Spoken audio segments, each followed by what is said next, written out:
a bunch of words. It's all a bunch of words, and the only thing I can do is point to the history. Yeah. And the history suggests that it's not going to go according to plan. Now, there's a lot of moves you can make in the offseason and drafting and picking up some players and do those things. The real, like you said, the real thing is going to start in October, even in training camp. Yeah. Look, the history is mixed, though, right? Because we have Steve Nash, who is as smart a basketball player as I have seen, right? Absolutely. Who flamed out in his first job. Now, there were mitigating factors, but there's always mitigating factors in a coaching job. To your point, there's a bunch of things that go into the pot. On the other hand, you have Doc Rivers, who in his first year ever coaching in the NBA won Coach of the Year.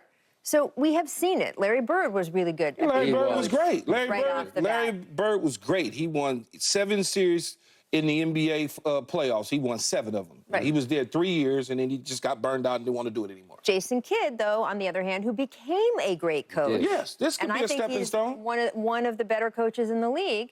His first job, he flamed out. And he will be the first one to tell you, I needed a little more experience. I'm much better now, that sort of thing. So I don't think that they were ever going to develop J.J. Redick for 3 or 4 years, and I don't think Keyshawn would be happy if they said they did. But, well, no, at least to me, this is a little bit about, look, he in that opening speech that you just showed, he talked a lot about development. He talked a lot about, oh, J.J. would be good at, all the things you spin. If this is your guy, you want to spin the different. You want to spin the development, all the things like that.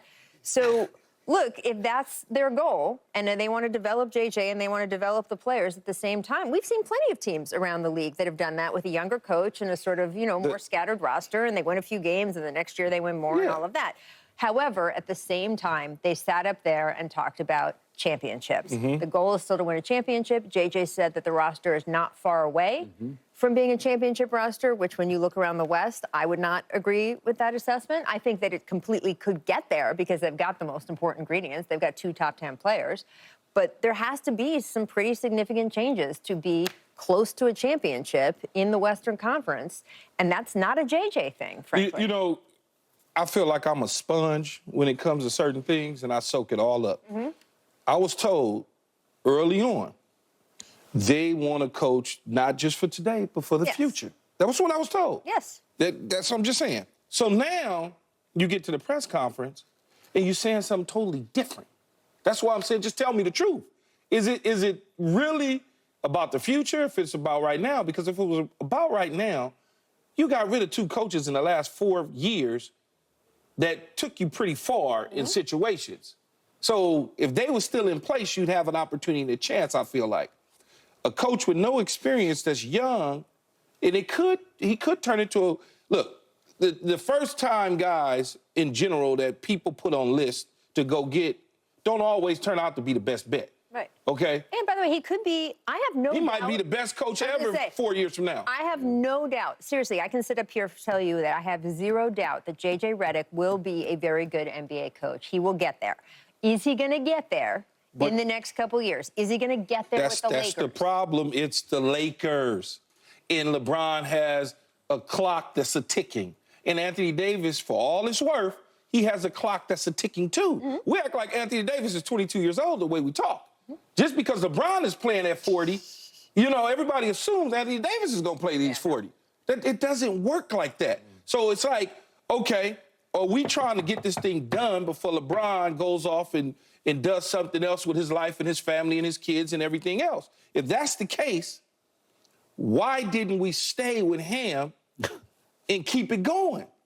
Why start the clock all over again? Well, apparently your 2 top 10 players finally said enough of Darvin Ham. Pretty simple. They for whatever reason, it just wasn't going to continue. I understand. All right? I understand. Okay, so I've said this before, and I'm going to say it one last time. I still don't believe JJ would have gotten this job if not for that podcast with LeBron. Sure.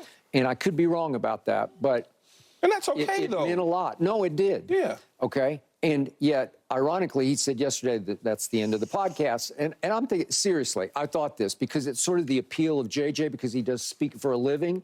And he and LeBron had such a good click on the podcast. I kind of hoped they would keep it up and do a weekly Inside the Lakers. And I know you'd have to tiptoe through some things, but I thought they would continue their podcast relationship. Yeah, this is probably not the city to do that. No. Okay. If he was buried in a small market, he probably could do it. doing it in L.A. and winning 30 games, probably not going to be. It's probably not a good idea. Okay, if that's what you're predicting. No, I'm not predicting. I'm just saying if you don't it could get real sticky. It could get real sticky real quick. Right. Yeah. Okay. All right. So in the end, you came away, it sounds like, impressed and optimistic for him. Yes, look, I am impressed and optimistic on day one. Opening day, every baseball team can win the pennant, right? I mean, that's sort of a little bit what we experienced yesterday over at the Lakers practice facility. But yeah, look, Rob Pelinka was saying the right things. It's good if you are a Laker fan to feel like, okay, well, at least we all agree on the direction you need to go. I thought J.J. Redick said the right things. And by the way, when I mention analytics and him talking about I'm going to use math and I'm going to embrace numbers, it's not just three-point shots. And I know it's a little bit of a dirty word, analytics, with athletes, but he talked about finding the edges, right? And that's something that is sort of a concept in sports that's gotten a lot of hold. There was a cycling team over in Europe that changed little things by half a degree here, that, are our tires the best tires? Or is this, is the way we load the bikes into the van the best way to load the bikes into the van?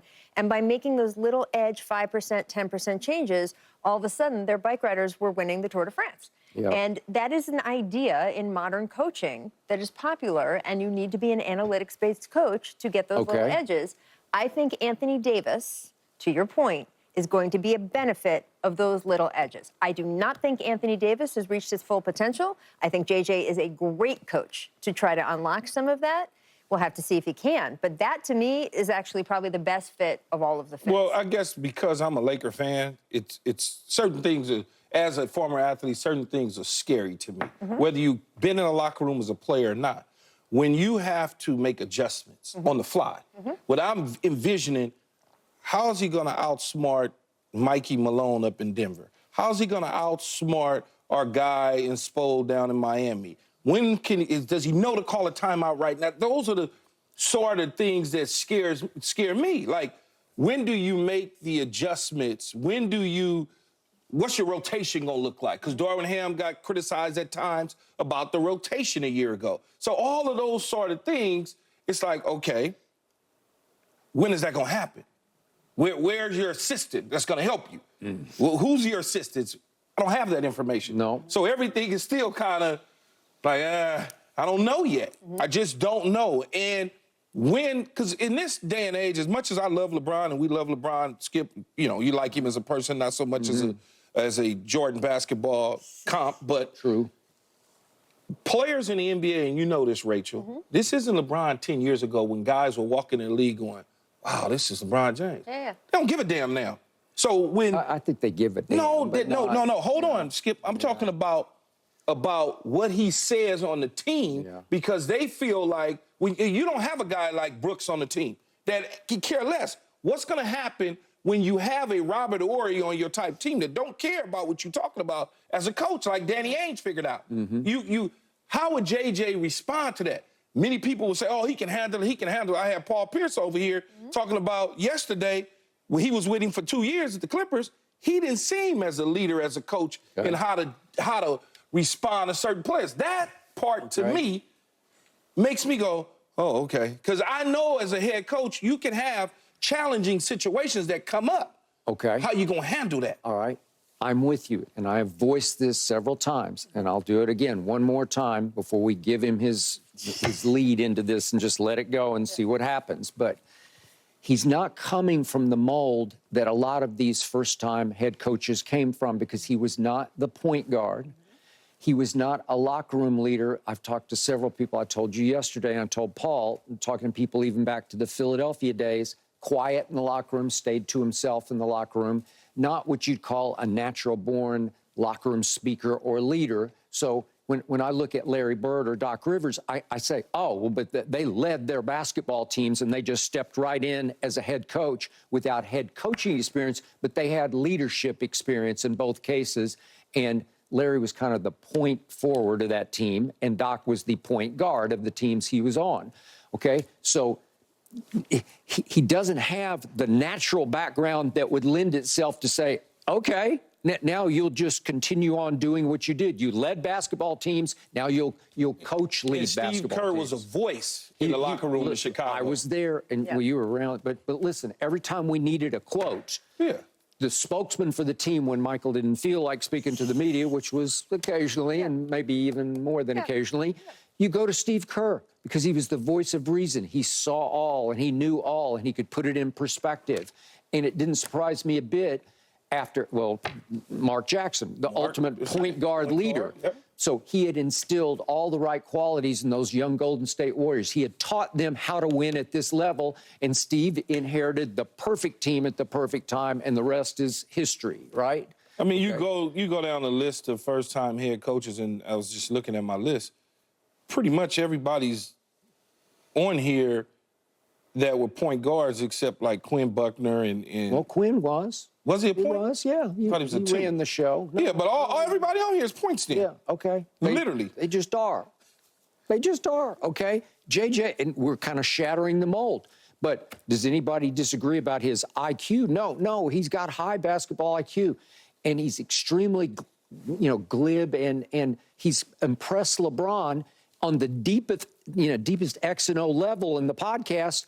He really gets it and can talk it and communicate it, which is not always the case with star basketball players. Sometimes you take the Michael Jordans at the high, or Magic lasted 16 games coaching the Lakers. He's almost like too great to be a coach, right? But don't you think JJ is going to do well at the one-on-one conversations that will ultimately, to me, turn this team? I'm not sure if standing up in front of everyone, and no one's Doc Rivers, right? No one's that inspirational. And JJ has actually brought up Doc in that context. But I think he will be good at sitting down with a guy. He played in the league for 15 years. He did. It's a long time. And sitting down and being like, look, I know this isn't your instinct to shoot from here. I know it isn't whatever, but let me show you some tape. This is what happens when you shoot from here. This is what happens when you shoot from here. Try it. Try it for a week. Let's see. Okay. Let's see what Yeah, changes. no, I think that the kind of changes that he will bring in as coach are changes that he can sell on a one-on-one as opposed to the grandiose top of the room. I hope you're right about that. But I know how you view ex-Dukies, and sometimes they're a little different, and they're a little aloof, and they're a little above it all, right? No, JJ's my guy now. In full transparency, we got the same broadcasting agent, okay, and Jim Ornstein. I've worked with JJ at ESPN. We were side by side, just like me and Skip, going back and forth about basketball and all sorts of things. So do I think he has an opportunity, a chance? Yes. This is the hottest of hot seats ever. It is. It just is. Yeah. Okay, think about it. It's hotter than the Dallas Cowboys. It's hotter than the Dallas Cowboys. It's hotter than the New York Yankees. And here's why. He done had 4 coaches in 6 years. 2 of them went to Western Conference Finals, and 1 dude won a championship. And think about it. Neither of those teams has LeBron in his last couple And years. neither of those teams had LeBron. And the Cowboys, they keep their coaches forever. And the Yankees, same thing with their managers. They ain't going through them like that. Right. So this is the hottest of hot seats. And if we throw into the equation, if they do, in the next couple of nights, draft Bronny, and you've got to juggle the Bronny minutes with the vets, whew, you would talk about hot. Yep. Man. I before you pay this bill, I'm almost 100% guaranteeing they're going to take Bronny. Okay. Second round, right? Yeah, because why would they, and I thought about this yesterday on my drive home, why would they allow him to drop and they sitting at 55 and they don't take him if no other team in front takes him? Unless they just know. No, It's they're like not a you're done not deal. going to do that. You're not To going to him? allow. No, Yeah, you're not going to do you're that. do it to him You're not or going to his do that. father. Yeah. No, you're not doing that. Okay. I like it that you were thinking about the show on the way home. Yeah. That shows you're actually doing a little mental I was thinking about the homework, Lakers, though, right? actually. That's Okay, the show. just the Lakers. All right. Okay.